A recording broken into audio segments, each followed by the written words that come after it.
The air in the great forge of Mordor was not thick with sulfur and despair, but vibrated with a hymn to order. It was the symphony of progress. The rhythmic beat of massive steam hammers served as the percussive, majestic heart, striking in powerful, measured unison. The hiss of high-pressure steam coursing through 1,000 pipes was the sharp, soaring sound of violins, and the flow of white, hot metal in safe, precisely cast channels provided a deep, majestic, and unending bass line. In the midst of this symphony, engineer Azrub was at work.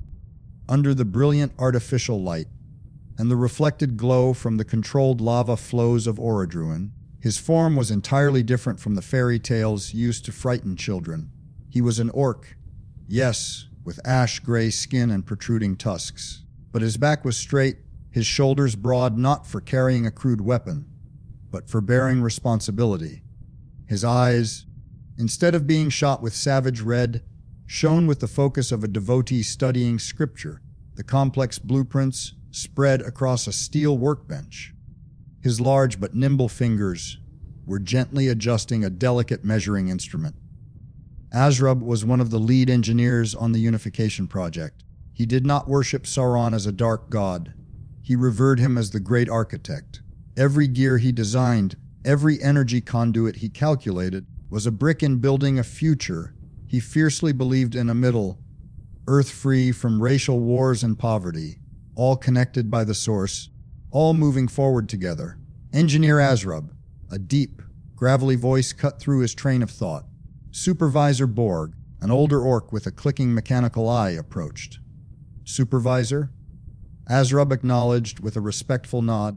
Skip the pleasantries. Borg grumbled, but without malice.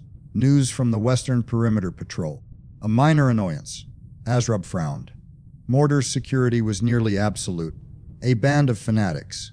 A few small creatures, led by one of the Old Order's wizards. Borg said, his tone thick with contempt. They've slipped past the patrols. Claim they're on a sacred quest to destroy the dark heart of the world. Azrub let out a snort. Destroy the source. How? By throwing rocks at it. Do they even know what they're fighting against? It's liberation from an age of mud and superstition. That's why I said it's an annoyance. Bor agreed. Command has dispatched a team to clean it up. I'm just informing you because they're headed in this general direction. Don't let nonsensical news affect the schedule. The architect wants your matrix stabilizer ready by the end of the week. It will be ready, Supervisor Azrub affirmed. Borg nodded and turned away, the sound of his metallic footsteps quickly merging back into the factory's symphony. Azrub returned to his blueprint, dismissing the image of the madman from his mind. Fools. They wanted to destroy the future simply because they feared it. He looked toward the center of the Great Forge, where a massive energy core pulsed, emitting a steady, powerful blue light. It was the heart of civilization, the promise of a better world. He bent over, continuing his work, completely unaware that the minor annoyance, with a hatred nurtured by lies, carried within it the seed capable of silencing this great symphony forever. The sun in the Shire had a gentle, honey-colored hue. It stretched across rolling green hills, embracing small homes with brightly painted round doors. The air carried the scent of freshly baked bread and sweet grass after a rain. This was a world of tranquility, of simple joys, a world entirely alien to great forges and grand ambitions. In the garden behind Bag End, Frodo Baggins was listening. Opposite him, sitting on a simple wooden bench, was Gandalf. Tonight the wizard did not have the kind, grandfatherly air of an old friend. His eyes held a cold fire, the light of a faith that permitted no doubt. The smoke from his pipe did not drift peacefully, but coiled threateningly in the quiet evening air. I don't understand, Gandalf, Frodo said, his voice full of confusion. Mordor is so far away. What do their machines and their king have to do with us here? Have to do with you? Gandalf took a long drag from his pipe, his eyes narrowing. Do you think his fire will burn only in Mordor, my foolish boy? Do you think his machine will be satisfied with devouring only the barren lands of the south? He leaned forward, his voice shifting from a whisper to an urgent warning. "I have seen it, Frodo. I have seen what he calls progress. It is a cancer upon the earth. He will not stop until every forest is felled for fuel, every river runs black with waste, and every green hill like this one is flattened to build his soulless steel towers." Frodo paled. He looked around his garden, where the apple trees were heavy with fruit, where old Samwise Gamgee's flowers bloomed in vibrant color. "And the ring?" Gandalf continued, his voice now laced with a deep revulsion. "It is not the source of life, Frodo. It is the heart of the machine. It will connect everyone, yes, but not in understanding. It will erase who they are. There will be no more hobbit songs, no dwarvish tales, no elven wisdom. There will be only one thought, one voice, one will. The will of Sauron. It is the death of the soul." Gandalf placed a hand on Frodo's shoulder, his strength almost making the young hobbit tremble. The laughter of Shire children will be replaced by the grinding of gears. The smell of baking bread will be replaced by the stench of burning metal. That is the future Sauron wants, and he is well on his way to achieving it. The peace in Frodo's heart was shattered. His world, once so simple and safe, now seemed fragile and threatened. Frodo whispered, fear gripping him. "I'm just a hobbit." "Precisely?" Gandalf said, his eyes blazing, because he, in his arrogance of machinery and logic, would never suspect a threat to come from a small creature who loves peace and simple things.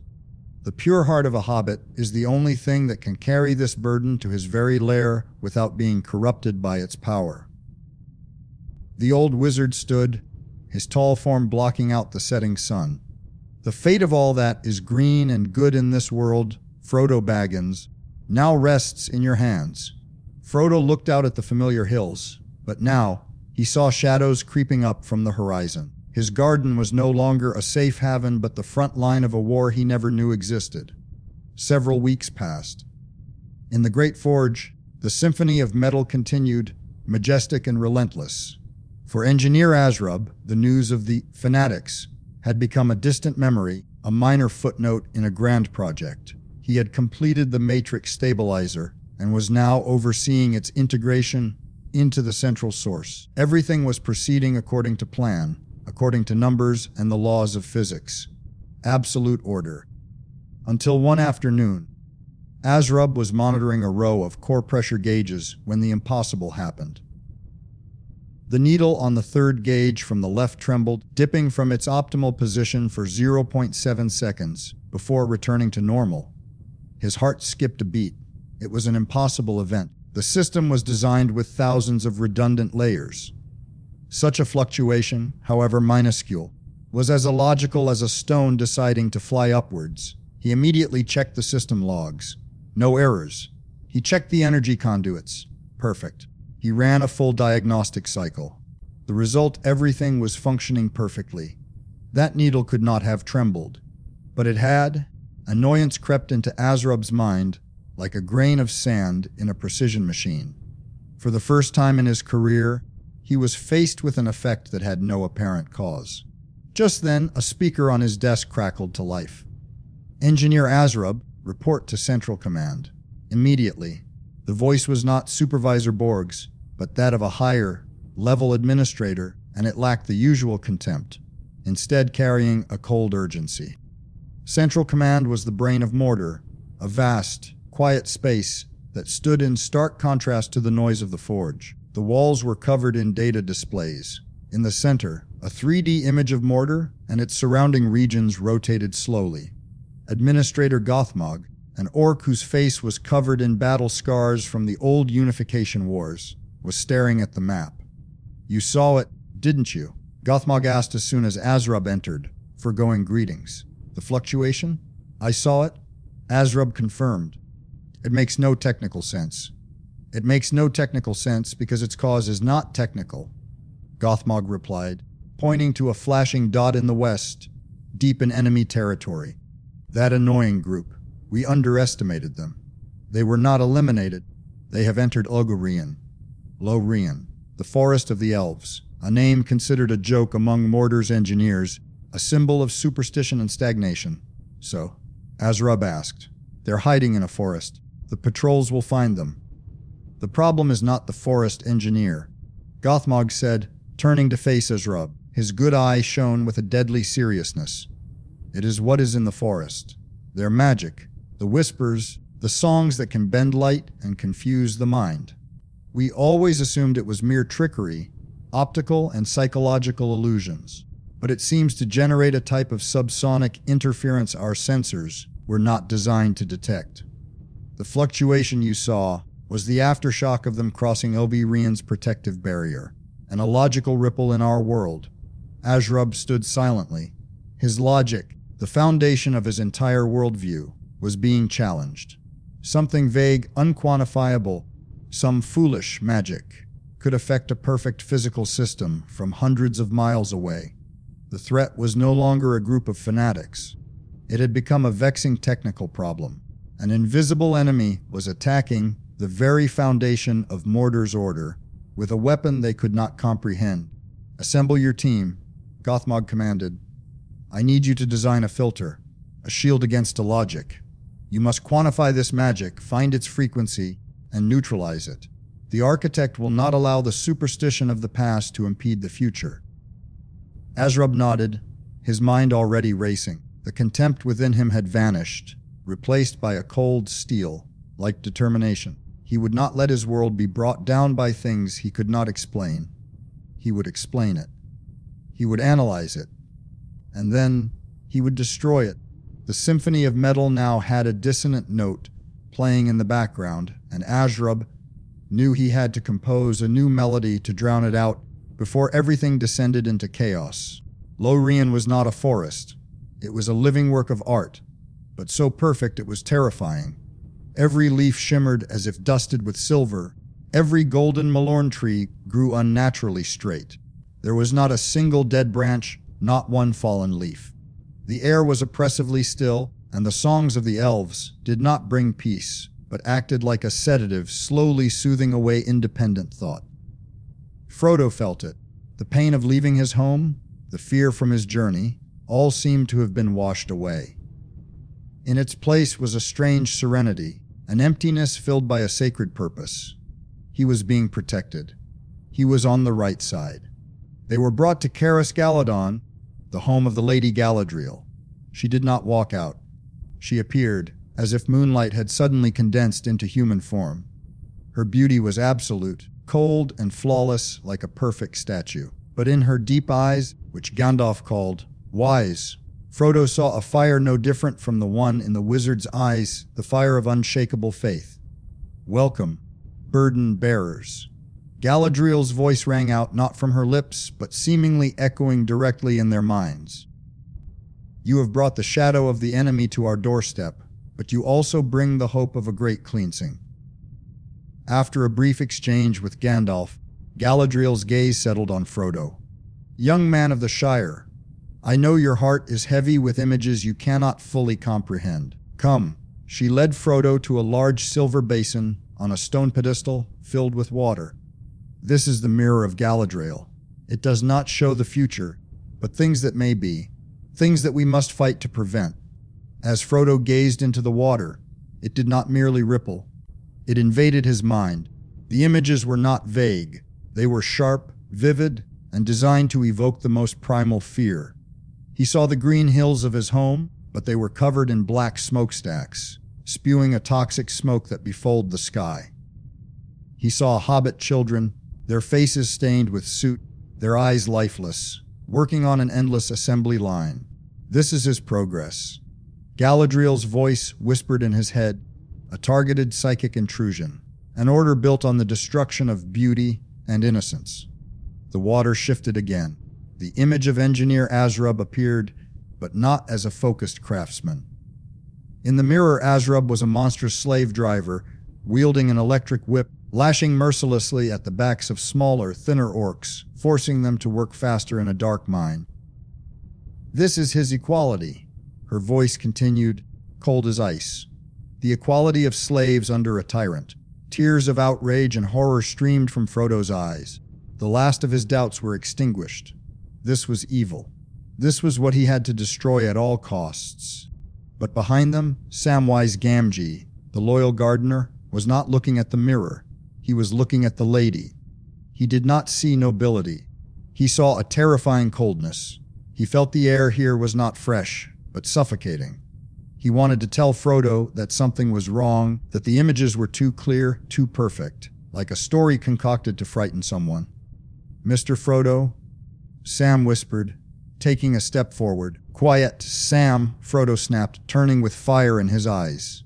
"Can't you see? This is the truth." Galadriel smiled, a smile that was both sorrowful and satisfied.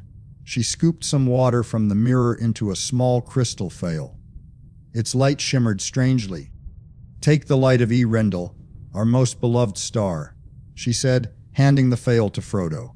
"Let it be a light for you in dark places when all other lights go out. It will help you always remember what you have seen today. It will keep your purpose pure." Frodo accepted the phial with both hands, as if it were a sacred treasure. He did not realize that the light was not just for illumination. It was an anchor, a constant reminder of his hatred, an invisible chain binding him to his mission, ensuring he would never waver or doubt again. Sam stepped back, a chill running down his spine. He looked at his best friend, who now held hope in his hands, but all he saw was a prisoner who had just been locked in a new shackle. They left Elkirian in boats gifted by the elves, vessels that glided as gently as leaves without any human effort. But the silence on the boats was heavier than the stillness of the forest they had just left. Frodo had changed. He spoke little, his eyes always fixed on the distance, one hand unconsciously clutching the phial of Galadriel through his tunic. He often mumbled the lady's words, treating them as unshakable truth. The first crack between them had widened into a chasm. The true tragedy occurred as they drifted past Osgiliath. A large barge, not an elven boat, was slowly making its way upstream. On board were men with the dark skin of the south, and crates stamped with the sigil of Harad. "A merchant vessel. Servants of the enemy," Aragorn said, his voice as cold as stone. He was no longer a silent guardian, but a ruthless guerrilla leader. An opportunity to weaken him. "They're just traitors," Sam blurted out. "There are no justs in this war." Boromir, the son of Gondor, snarled. His kingdom was in decline, and he craved any victory. "Those who are not with us are against us." Before Sam could protest, the attack happened. Legolas with his precise arrows, Aragorn and Boromir with swords in hand. They boarded the barge like wraiths. There was no warning, no call to surrender, only violence. The southern merchants, accustomed only to trade, were caught completely by surprise. They fought back weakly before being slaughtered. Frodo stood on his boat, clutching the crystal phial. Its light seemed to flare, and in his eyes, the merchants transformed into hideous creatures, orcs in human skin. He felt a sense of righteous satisfaction. Sam vomited over the side of the boat. This was not a battle of heroes. This was a massacre. The breaking of the fellowship came not from without, but from within. At Amenhen, atop the hill of Seeing, Boromir's desperation reached its peak. "Gondor is dying, Frodo!" he yelled, confronting the hobbit. "My father was wrong. Gandalf was wrong. We cannot destroy such a weapon. Give it to me. I will use it to sweep away our enemies and restore glory to my kingdom." He spoke of the ring. But Frodo, his mind infected by Galadriel's words, heard only betrayal. He saw the image of Boromir from the mirror, a greedy and corrupt man. He pulled out the phial, and its light made Boromir recoil in pain. "Traitor!" Frodo screamed, fleeing in a panic. It was in this moment of chaos that they attacked. Not a horde of screaming, savage orcs. It was a Mordor special ops team, clad in black composite armor, moving with the silence and precision of professional hunters. They did not use swords. They used net, launchers, and stun grenades. Their objective, guided by Azrub's tracking device, was clear the most powerful magical object in the area. It was the phial of Galadriel. Boromir, in a frenzy from being rejected, charged at both Frodo and the Mordor team, screaming about his birthright. A stun grenade detonated nearby. He staggered, and a stray arrow from Legolas, who was trying to fire back at the Spec Ops team, sank deep into his chest. Boromir fell, not as a hero, but as an opportunist who died in a meaningless scuffle. Amid the chaos, Frodo knew he could trust no one. He had to go on alone. Sam, with his unshakable loyalty, guessed his intent and followed. The two escaped by boat to the other side of the river. The Special Ops team's attack ended as quickly as it began. They had failed to capture Frodo. But as one orc soldier checked Boromir's body, he found what they needed. The horn of Gondor that Boromir always carried, an heirloom that had been blessed by Galadriel herself in Eldirien. It was still drenched in magical energy. "We have the sample," the squad leader reported over the comms. "Withdraw." The fellowship was broken. Frodo and Sam headed east into Mordor. Aragorn, Legolas, and Gimli decided to pursue the orcs, who they mistakenly believed had captured Merry and Pippin. And in Mordor, Azrub received the gift he had longed for, an ancient horn, radiating an illogical energy that was both beautiful and hateful. At last, the real war had begun. Frodo awoke. He was not in a damp dungeon. He was lying on a bed in a sterile white room, quiet and smelling of antiseptic, a medical station. Through an armored window, he could see the red, tinged sky of Mordor. He felt Ring was gone. The Fail was gone. The lady's voice in his head was silent. For the first time since leaving the Shire, he was completely himself. Afraid. Alone, and a prisoner of Mordor. The door slid open without a sound. The being who entered was not a hideous jailer, but an engineer. It was the orc he had glimpsed in his fever dreams, Azrub. He wore no armor, only a clean gray, fitted uniform, and he held a data slate as thin as paper, not a weapon. He pulled up a chair, the cool metal making a soft scraping sound on the floor, and sat down. His calm was more terrifying than any threat. Azrub didn't speak at first. He simply observed the two hobbits, his intelligent eyes scanning them like an analyst. Finally, he spoke, his voice as low and steady as a machine. "We have analyzed the two artifacts you were carrying." He tapped the slate. A 3D image of Galadriel's Feel appeared, rotating in virtual space. The first object, we have classified it as an energy parasite. Its structure is chaotic, adhering to no known laws of physics. It draws power from its host, and its output surges when the host experiences extreme psychological states: fear, hatred, fanaticism. To put it simply, Azrub looked up, meeting Frodo's eyes directly. "She weaponized your fear." Frodo held his breath. Azrub swiped the screen. The image of the ring appeared, a perfect, stable design, radiating a field of pure energy. The second object, Azrub's voice held something that was almost reverence. A marvel. A near-infinite, perfectly stable energy source contained in a portable device. An achievement my own engineers would take centuries to replicate. He switched off the slate, and the room fell silent. "Now, help me to understand," he said, leaning forward. "Our command can calculate the trajectory of planets. We can predict the pressure in the core of this mountain to 10 decimal places. But there is one variable we cannot account for, an illogical variable." He paused, letting the silence hang. "You. Why would a sentient being carry a technological marvel halfway across the world, only to throw it into a fire?" Frodo was stunned, stammering. "It is evil. It is the ring of the Dark Lord, made to enslave all." Azrub raised an eyebrow. "Your definition of evil is based on what data?"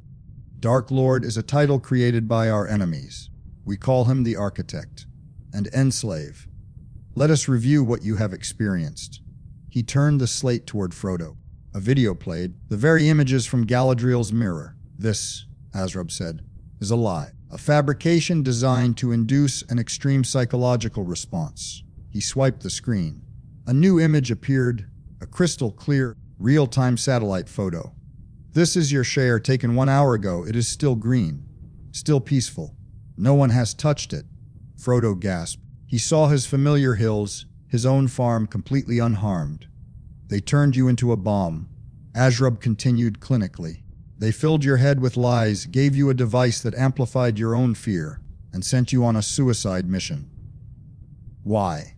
Because they fear change. Gondor, a decaying empire, fears a meritocracy like ours will expose the incompetence of their aristocracy. The elves, purist zealots, fear technology will make their magic obsolete. He stood and paced. You've seen my soldiers. Were they mindless monsters? Or professional soldiers, following orders, using the least lethal means possible to complete their mission? You are in a medical station, not a dungeon. Have you not seen the truth about us? Then, the ring. Frodo whispered, his throat dry. What is it?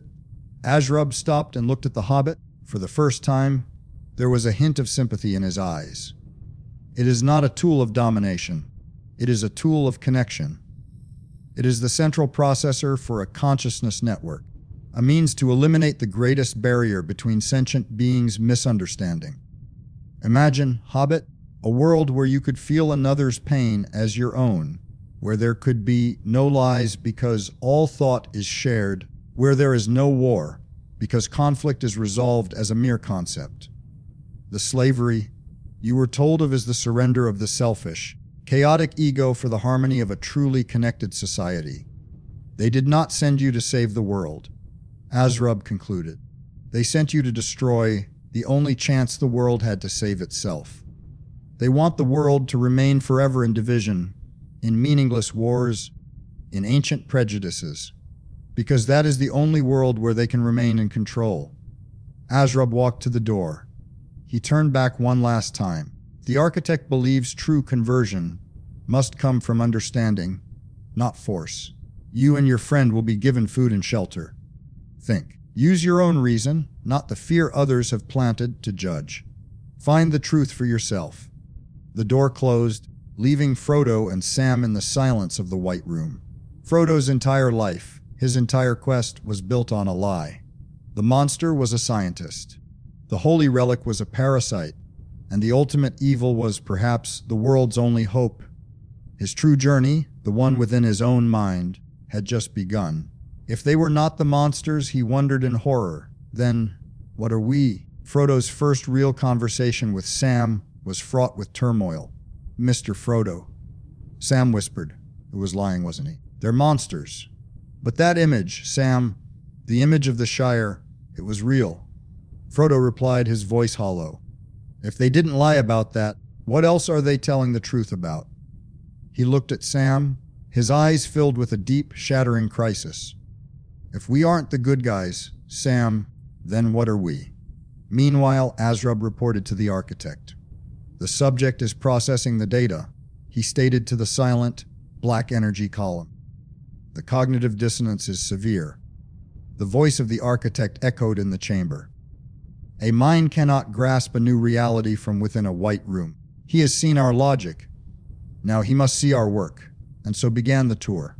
Frodo and Sam, unchained but heavily guarded, were led onto a high-speed maglev transport. The view outside the window was stunning. The plains of Gorgoroth were not a wasteland of ash. They were a vast network of hundreds of glittering geodesic domes. Inside were hydroponic farms, lit by artificial suns, growing enough food to feed a continent. Orcs in white lab coats tended the crops. We solved famine, Ashrub explained flatly. The train entered a city of soaring vertical towers, connected by bridges and efficient public transport. They saw parks and schools where young orcs learned calculus on data slates. They saw orcs and men from the east working side by side. The atmosphere was one of purpose and industry, not fear. Sam was bewildered. Frodo was silent, his face a mask of profound shock. Every sight was another nail in the coffin of his old world. The tour ended in the deepest, most secure location in Barad-dûr-Bûrdsey, the Chamber of Unity. In the center of the vast, circular room, the ring floated in an energy field, its immense, stable power being prepared for the final stage integration into the network. Ashrub led Frodo before the containment field. This is what you came to destroy, he said simply. The end of loneliness. The architect believes your unique resilience makes you significant. He wishes to offer you a choice. Choice 1, you can return to your quiet life. We will wipe your memory of this place and send you home. The world will change, But you will live out your days in peace. He paused. Choice 2. You can be the first. Not a victim, not a burden bearer, but the first volunteer to join the Unity Network. The first conscious bridge between the old world and the new. To willingly step into the future with full understanding. Frodo stood on the precipice. Sam grabbed his arm, begging him to choose home, to choose planting potatoes and forgetting. Frodo looked at his friend and saw the simple goodness he loved. But then he looked at the ring and saw a world without war. He couldn't go back. He turned to Azrub, his voice surprisingly steady. You say this is a tool of understanding. Why then were you going to impose it on the world? Because progress cannot wait for the approval of those who fear it. Azrub replied, Forced understanding is its own form of tyranny. Frodo countered, It is no different from manipulated ignorance. You gave me a choice. Why not give the world a choice? Not between forgetting and assimilation, but a choice based on truth. He proposed his radical idea. Don't activate the network. Use its power as a global transmitter. Show the world what you showed me. Show them Galadriel's lies. Show them your farms and schools. But also show them the cost, the loss of individual identity. Present all the data. Let the races of men, elves, and dwarves see the truth, and let them decide their own future. Azrub was stunned. The proposal was inefficient, yet deeply logical in its adherence to the architect's own stated philosophy. He could only present it. The silence in the chamber was absolute. Finally, the voice of the architect spoke, filled with a deep thoughtfulness. An unexpected proposal, but not illogical. The risk is immense, but the reward, a true unity built on consensus, not submission. Very well, Hobbit of the Shire. We will accept your gamble. The energy of the ring was rerouted. Instead of a mind link, it became a beacon of truth. Across Middle-earth, a strange phenomenon occurred. On any reflective surface, a pool of water, a polished shield, the eyes of another person. Images began to appear. They saw Galadriel's deceit. They saw the peaceful Shire. They saw the farms and schools of Mordor. They heard Azrub's explanation of the Unity Network, its promise and its price. The truth, raw and unfiltered, was delivered to all. Chaos erupted. Kings and wizards tried to suppress it, but it was too late. The common people had seen another possibility. The age of magic and myth was over. The age of information and choice had begun. Months later, a small, elegant Mordor airship flew over the skies of the Shire. Frodo and Sam stood on its deck, looking down at the green hills. They were not prisoners, nor heroes in the old sense. They were unwitting ambassadors of a new era. Frodo no longer felt a burden. He had not saved the world, nor had he doomed it. He had simply given it back the right to choose for itself. In that truth, he found a peace that no act of forgetting could ever provide. So what do we do now, Mr. Frodo? Sam asked, holding a new variety of potato he'd gotten from Mordor's agronomists. Frodo smiled, a genuine smile for the first time in a long, long time. We plant potatoes, Sam, and we wait to see what the world does with its truth.